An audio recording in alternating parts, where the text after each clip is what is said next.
What about team building? When you have a team that is very diverse, full of different personalities, what Mm. types of things do you do to build a cohesive unit and gel as a team?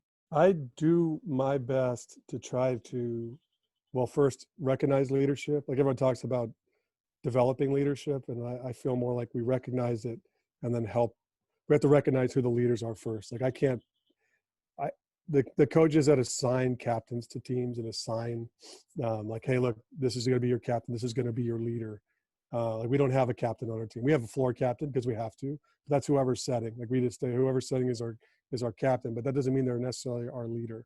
And so what I try to do is identify the leadership, and a lot of that is kind of we kind of suss it out by trying to figure out what are the things that we value as a group.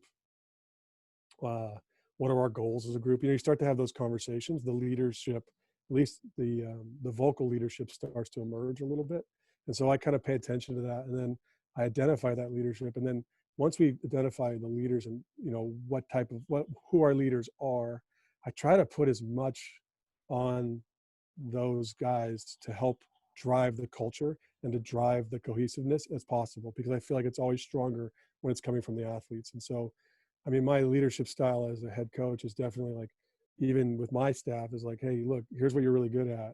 I'm gonna give you the freedom to kind of explore those things as a recruiter, or as my volleyball centric coach, or as the leader of this group, as our competitive leader, or as our task leader, or as our social leader. Like, let's identify that that's what you are.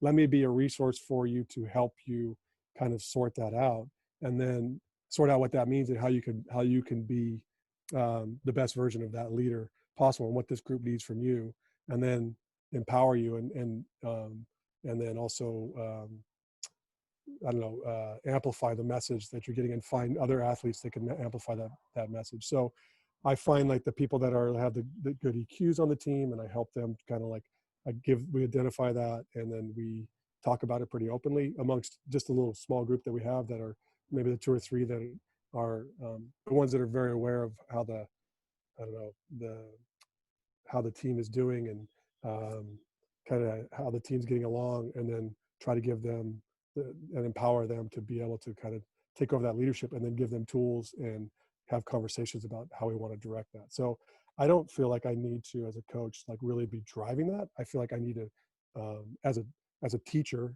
teach our athletes what that means to be a leader, and then help empower them to kind of develop into the leaders to be successful and to lead in the way that we need them to, and that the group is looking for them to lead.